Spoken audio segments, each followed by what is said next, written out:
जय हिंद दोस्तों, bright future campus के यूट्यूब चैनल पर आप लोगों का एक बार फिर से स्वागत और अभिनंदन है। मैं सर्वेश सर आप लोगों को हिंदी पढ़ा रहा था। हिंदी में इससे पहले हम वाक्य रचना का एक वीडियो बनाए हैं और वाक्य रचना के बाद वाला टॉपिक आज हम आप लोगों को बताएंगे, ठीक है ना। तो हम वाक्य रचना में हम आप लोगों को बताए थे क्या कि अर्थ के आधार पर वाक्य को कितने भागों में हम बांटते हैं, ठीक है ना। तो आप लोग देखिएगा, हेडिंग बनाइएगा क्या कि अर्थ के आधार पर वाक्य, अर्थ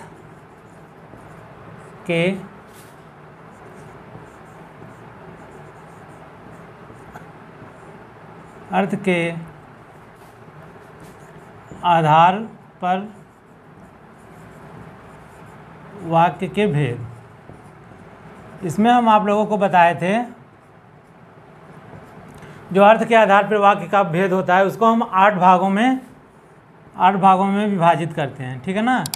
इसमें से हम इससे पहले आप लोगों को इसमें से 3 प्रकार पढ़ा चुके थे, ठीक है ना। जो सकारात्मक वाक्य पढ़ा चुके थे, नकारात्मक वाक्य पढ़ा चुके थे और प्रश्नवाचक वाक्य पढ़ा चुके थे। आज हम इसमें से आप लोगों को आगे बताएंगे। उसके बाद हम रचना के आधार पर वाक्य बताएंगे, फिर वाच्य या प्रयोग या क्रिया के आधार पर वाक्य के भेद को पढ़ाएंगे, ठीक है ना। तो आप लोग देखिएगा, अर्थ के आधार पर जब हम वाक्य को बांटते हैं तो हम 8 भागों में बांटते हैं। इसमें से चौथे नंबर का जो था, जो हम आप लोगों को बताए थे, विस्मय सूचक वाक्य या विस्मय बोधक वाक्य, विस्मय सूचक वाक्य।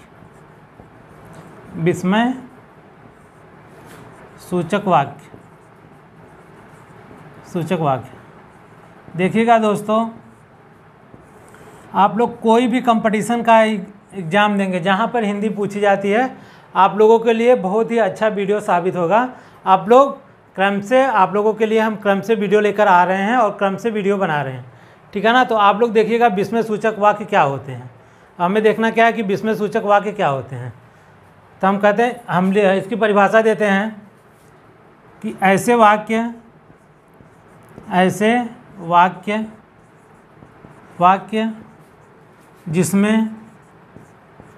वाक्य जिसमें हर्ष उल्लास घृणा आदि का बोध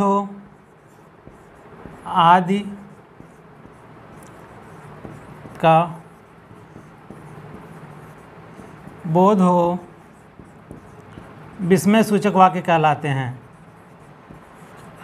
विस्मय सूचक वाक्य कहलाते हैं।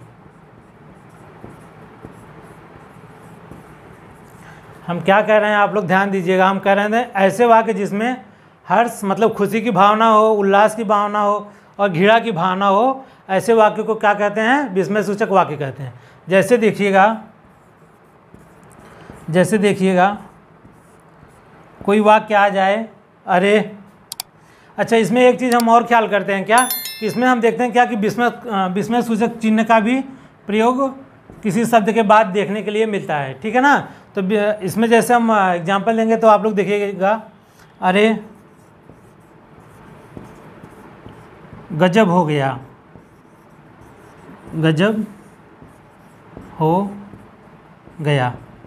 यही वाक्य अगर एग्जाम में आया और पूछ लिया गया आप लोगों से कि यह कौन सा वाक्य होगा, तो आप लोग बताएंगे कौन सा वाक्य होगा, विस्मय सूचक वाक्य होगा, ठीक है ना। इसी प्रकार हम अगला एग्जाम्पल देखते हैं। हाय, उसके बाद विस्मय सूचक चिन्ह का प्रयोग, वह मर गया। हाय, वह मर गया। ऐसा वाक्य देके अगर एग्जाम में पूछता है तो हम लोग जान जाएंगे कि कौन सा वाक्य है, ये विस्मय सूचक वाक्य है, ठीक है ना। तो आप लोग दोस्तों इसका स्क्रीनशॉट ले लीजिएगा या तो आप लोग इसको नोट डाउन कर लीजिएगा, ठीक है। हम आगे अब आप लोगों को बताते हैं। देखिएगा हमें कौन सा पढ़ना है, आज्ञा सूचक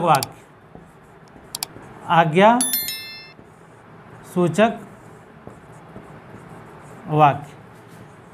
देखिएगा मित्रों, आज्ञा सूचक वाक्य क्या होते हैं। ऐसे वाक्य जिसमें आदेश, आज्ञा या प्रार्थना की बात की गई होगी, ऐसे वाक्य हम क्या कह रहे हैं जिसमें आदेश देने की बात की गई हो या आज्ञा देने की बात की गई हो, तो कौन से वाक्य होते हैं? आज्ञा सूचक वाक्य होते हैं। ठीक है ना। तो आप लोग लिखिएगा इसकी परिभाषा। ऐसे वाक्य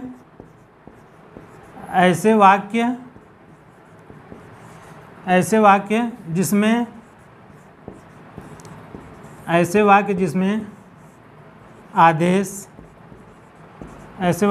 आदेश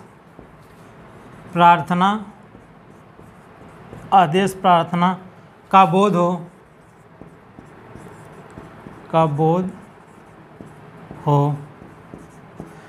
ऐसे वाक्य आज्ञा सूचक वाक्य ऐसे वाक्य होते हैं जहाँ पर आज्ञा दिया जाता है या प्रार्थना की गई होती है, वहाँ पे कौन सा वाक्य होता है? आज्ञा सूचक वाक्य होता है। तो ऐसे वाक्य जिसमें आदेश प्रार्थना का बोध हो आज्ञा सूचक वाक्य कहलाते हैं। आज्ञा सूचक वाक्य कहलाते हैं। आज्ञा सूचक वाक्य कहलाते हैं।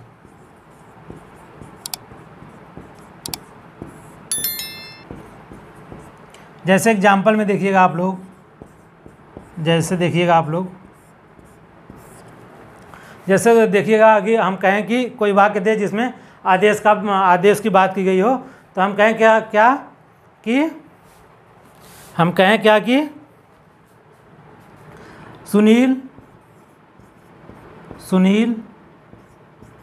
सुनील खड़े हो जाओ। सुनील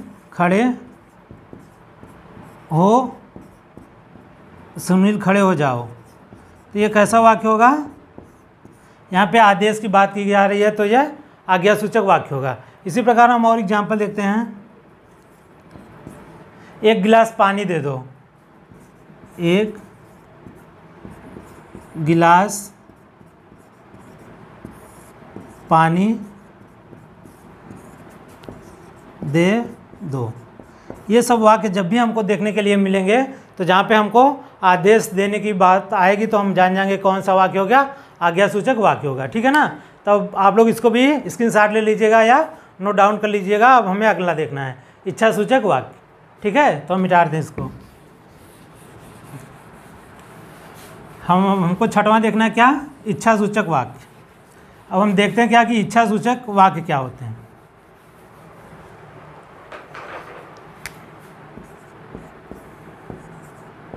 इच्छा सूचक वाक्य। इच्छा सूचक वाक्य देखिएगा मित्रों, ऐसे इच्छा सूचक वाक्य ऐसे वाक्य होते हैं जहाँ पर इच्छा, आशीर्वाद या मंगल कामना की बात की गई होगी। वे ऐसे वाक्य में जहाँ पर इच्छा, आशीर्वाद या मनोकामना की बात की गई हो या मंगल कामना की बात की गई होगी, वहाँ पे कौन सा वाक्य होगा? इच्छा सूचक वाक्य होगा। तो आप लोग इसकी परिभाषा लिखिएगा। ऐसे वाक्य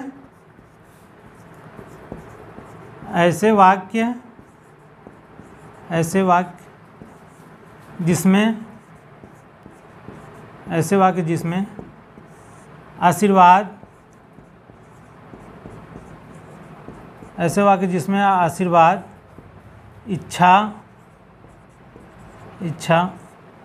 मंगल कामना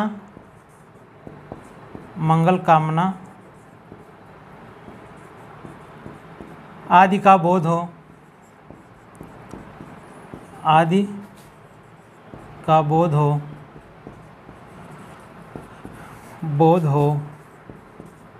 वहाँ पे कौन सा वाक्य होगा? वहाँ पर इच्छा सूचक वाक्य होता है।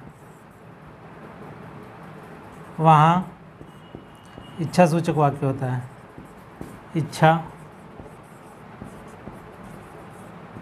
सूचक वाक्य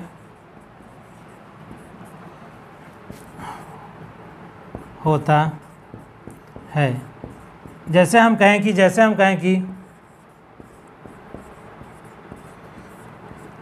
हम एक सेंटेंस लिखते हैं, एक वाक्य लिखते हैं, हम कहते हैं क्या कि भगवान करें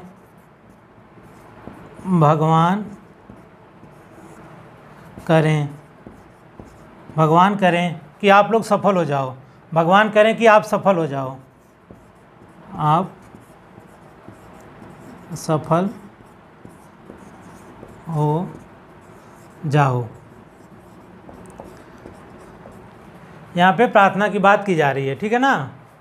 उसके बाद देखिएगा आप लोग, दूसरा देखिएगा आप लोग, जैसे यही कोई सेंटेंस हो, भगवान करे, भगवान करे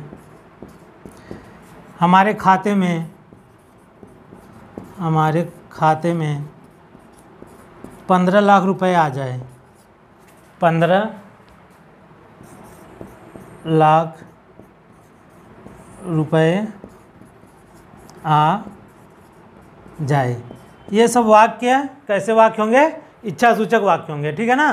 तो आप लोग इसको नोट डाउन कर लीजिएगा या स्क्रीनशॉट ले लीजिएगा, फिर हम आगे बताते हैं संकेत सूचक और क्या संदेश सूचक वाक्य। 2 और बचा है, इसमें देख लीजिएगा। ये एग्जाम के पॉइंट से इतने महत्वपूर्ण नहीं है, किसी किसी एग्जाम में पूछे जाते हैं। इसके आगे वाला जो हम बताएंगे रचना के आधार पर वाक्य जो होते हैं वो बहुत ही ज़्यादा इंपॉर्टेंट है। चाहे किसी भी कोई भी एग्जाम दीजिएगा जहाँ पर हिंदी व्याकरण में वाक्य रचना पूछी जाती है, वहाँ के लिए वो टॉपिक बहुत ही महत्वपूर्ण होने वाला है। तो आप लोग इसको स्क्रीनशॉट ले लीजिएगा। आगे अभी दोनों को बताने के बाद फिर हम आगे बताते हैं, ठीक है ना। तो इसको आप लोग स्क्रीनशॉट ले लीजिएगा।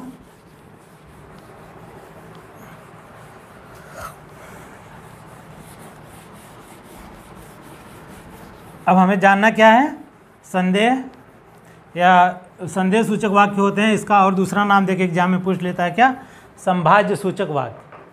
तो हमको देखना क्या है, 7वां संदेह या इसी का दूसरा नाम क्या है, संभाज्य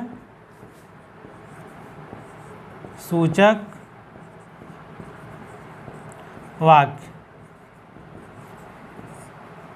देखिएगा नाम से ही क्लियर है क्या, जहाँ पर किसी वाक्य में संदेह या संभावना व्यक्त की जाए, जहाँ पर किसी वाक्य में संदेह या संभावना व्यक्त की जाए, वहाँ पे कौन सा वाक्य होगा, संदेह या संभाज्य सूचक वाक्य होगा। तो लिखिएगा, परिभाषा में लिखिएगा आप लोग, जहाँ पर किसी वाक्य में, जहाँ पर किसी वाक्य में, जहाँ पर किसी वाक्य में संदेह या संभावना की बात की जाए, संदेह या संभावना, संदेह या संभावना का बोध हो, ऐसे भी कह सकते हैं, संदेह या संभावना का बोध हो, वहाँ पर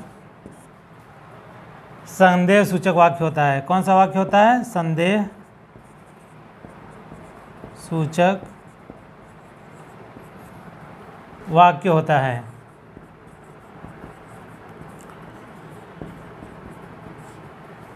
जैसे एग्जाम्पल में देखिएगा,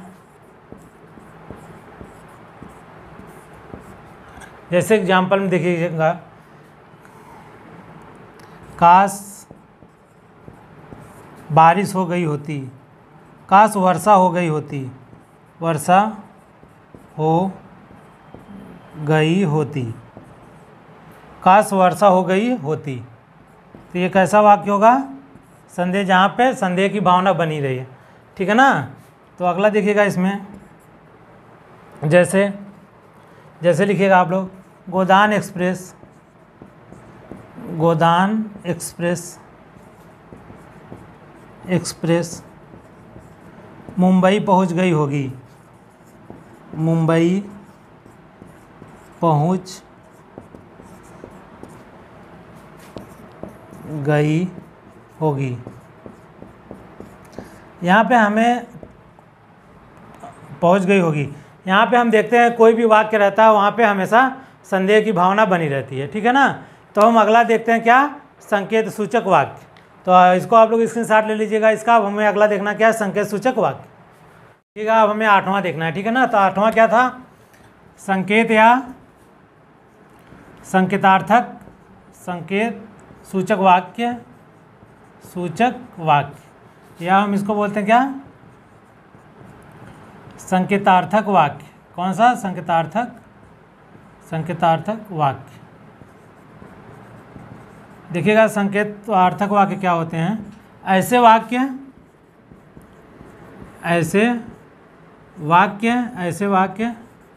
जिसमें संकेत या शर्त का बोध हो, संकेत या शर्त का बोध हो, शर्त का बोध हो, बोध हो, कौन से वाक्य कहलाएंगे? संकेतार्थक वाक्य कहलाएंगे, संकेतार्थक वाक्य कहलाते हैं, वाक्य कहलाते हैं। देखिएगा, जैसे हम अक्सर देखते हैं कि जो संकेत सूचक वाक्य होते हैं उसकी शुरुआत समुच्चय बोधक शब्दों से भी होती है। जैसे हम एग्जाम्पल में देखेंगे कि यदि आप परिश्रम करोगे तो, यदि आप परिश्रम करोगे, यदि आप परिश्रम करोगे,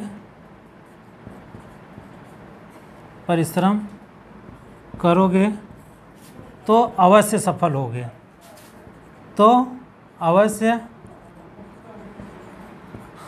सफल होगे। यहाँ पे हम देखेंगे वाक्य में हमेशा संकेत का, संकेतार्थक शब्द का प्रयोग हुआ रहेगा ना। संकेत का हमको संकेत देखने के लिए मिलेगा, संकेत देखने के लिए मिलेगा। यदि हम कहेंगे यदि आप मुझे पैसे दो तो मैं चलूँ,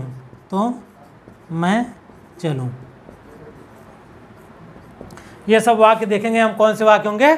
संकेतार्थक वाक्य होते हैं, ठीक है ना।